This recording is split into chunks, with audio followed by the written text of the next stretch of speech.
एक लड़की जिसकी उम्र लगभग 21 वर्ष होती है, वो लड़की बीएससी की पढ़ाई कर रही होती है। अच्छी खासी पढ़ाई करने वाली थी, अच्छे नंबर लाती थी। एक दिन एक 60 साल के बुजुर्ग से उसकी भेंट हो जाती है। मात्र उसके घर की 200 मीटर दूरी पर बुजुर्ग रहते थे, रिटायर्ड थे, किसी सरकारी कंपनी में जॉब करते थे और उनके एक लड़का था, पत्नी की डेथ हो चुकी होती है। लड़का विदेश में काम करता था। जब वो परेशान थे तो एक दिन एक लड़की जाती है, तो लड़की को बुलाते हैं इशारा करके और कुछ दवा लेते हैं और वो लड़की दवा दे देती है।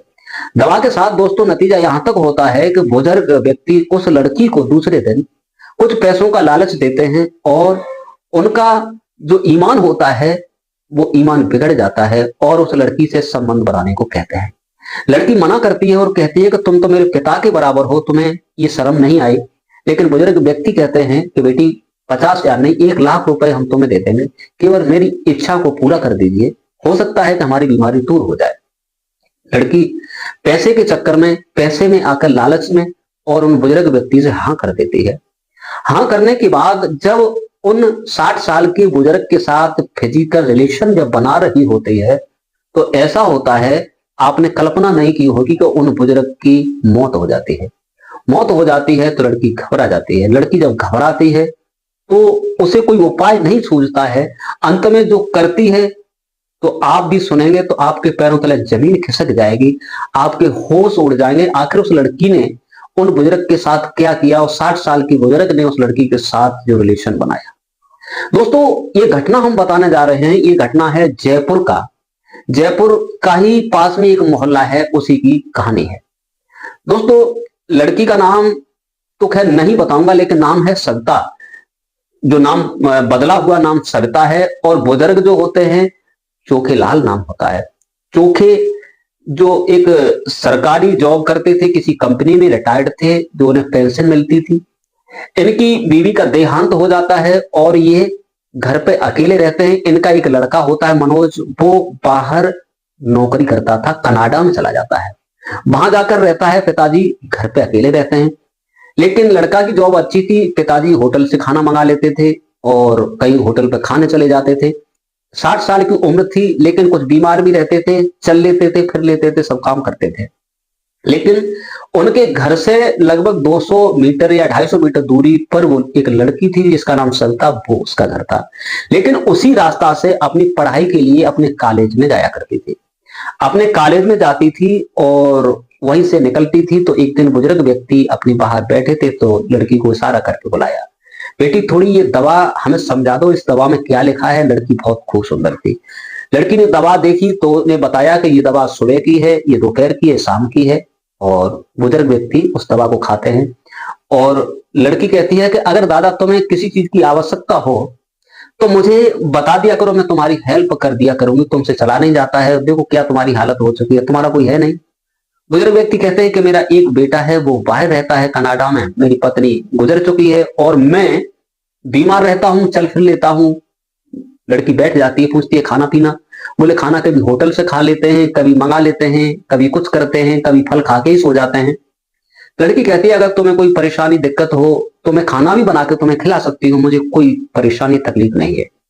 तो बुजुर्ग व्यक्ति कहते हैं कि बेटी अब तुम कब तक मुझे खाना बना के खिलाओगे, ये खाना का सिलसिला तो ऐसा ही है, जिंदगी है तब तक जीना है, खाना पीना है। लड़की कहती है दादा अगर तुम्हें मुझे किसी काम के लिए बनाना हो तो मेरा नंबर लिख लो, मुझसे फोन करके बुला लिया करो। लेकिन लड़की सुंदर थी। बुजुर्ग व्यक्ति उस लड़की को देख लेता है, कहता है कि एक बार इस लड़की को किसी प्रकार हासिल करना चाहिए। लड़की जब कॉलेज चली जाती है, बुजुर्ग अपने रूम पर चला जाता है। बुजुर्ग लेट करके उस लड़की का चेहरा अपने मस्तिष्क में, अपनी नजरों में झांकता है तो उसका जो मनोबल होता है, उत्तेजना होती है उसकी बढ़ने लगती है, काम वासना जाग जाती है।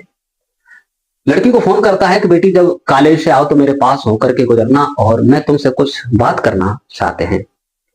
2-4 दिन बीत जाते हैं, उसके बाद की बात है। तो लड़की कॉलेज से आती है, 2 बजे उसका कॉलेज खत्म होता है तो अपनी चली जाती है। बुजुर्ग के घर पहुंचती है रूम पर और कहती दादा बताइए। तो उसे बैठने के लिए कहते हैं और पास बैठाकर और उसे कहते हैं कि उसके बदन पर हाथ फेरते हैं, सर पे हाथ घुमाते हैं, बेटी तू कितनी सुंदर है, कितने बहन भाई। तो लड़की अपना सब कुछ बताती है, लेकिन उसे नहीं मालूम था कि ये क्या करेंगे। बुजुर्ग व्यक्ति होते हैं, एक 50,000 रुपए की गड्डी निकालते हैं और उस लड़की के हाथों में रख देते हैं और कहते हैं बेटी ये तुम्हारा तोहफा है, तुमने हमारे साथ जो किया है। और वो तोहफा देने के बाद उसकी पुच्छी लेते हैं और लड़की शर्मिंदा होती, कहती पिताजी तुम मेरे पिता के बराबर हो, ये पैसे मुझे किस लिए दे रहे हो? बोले कोई बात नहीं बेटी, ये पैसे आप रख लो, लेकिन मेरी एक इच्छा है, मेरी इच्छा आप पूरी कर सकती हैं। लड़की को समझती है कि आखिर ये क्या कहना चाहते हैं। लड़की पूछती है हाँ क्या कहना चाहते हो, क्या इच्छा है तुम्हारी? कोई खाने की इच्छा है, किसी चीज को देखने की इच्छा है, बताइए। बुजुर्ग व्यक्ति कहते हैं कि बेटी मुझे कहने में शर्म लगता है, लेकिन 50,000 से काम नहीं चले तो एक 50,000 की गड्डी और मेरे पास है, वो भी हम तुम्हें दे देंगे। तुम मेरे साथ एक बार संबंध बना लो, कुछ नहीं बिगड़ जाएगा। लड़की पहले तो झिझक जाती है, मना कर देती है, लेकिन जब बुड्ढा 50,000 की गड्डी और देता है तो लड़की उस लालच में आ जाती है। लालच में आकर के और उस बुजुर्ग से हाँ कर देती है और बुजुर्ग के साथ रिलेशन बनाने के लिए तैयार हो जाती है। दोस्तों जब तैयार होती है तो बुजुर्ग व्यक्ति होते हैं, नया लड़का हो तो जल्दी समझ जाए, बुजुर्ग व्यक्ति को काफी समय लगता है। तो बुजुर्ग व्यक्ति को जब उत्तेजना तेज होती है तो उससे संबंध बनाते हैं, लेकिन युवा लड़की होती है जब उसके साथ संबंध बनाते हैं तो थोड़ी देर के बाद जो बुजुर्ग व्यक्ति होते हैं उनको या तो या मानिए इतना खुशी थी या सुख था क्योंकि नई लड़की मिली थी। संबंध बनाते बनाते और उनकी सांसें थमने लगती हैं, सांसें थमने लगती हैं। लड़की कहती है क्या कर रहे हो, लेकिन बुजुर्ग जो होते हैं उनके हाथ पैर चलना ही बंद कर देते हैं।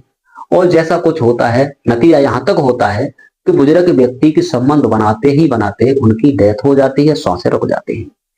लड़की अपने ऊपर से उन्हें अलग करती है और उनके अंग वस्त्र ठीक करती है, अपने भी सही करती है, लेकिन लड़की घबरा जाती है कि ये क्या हुआ।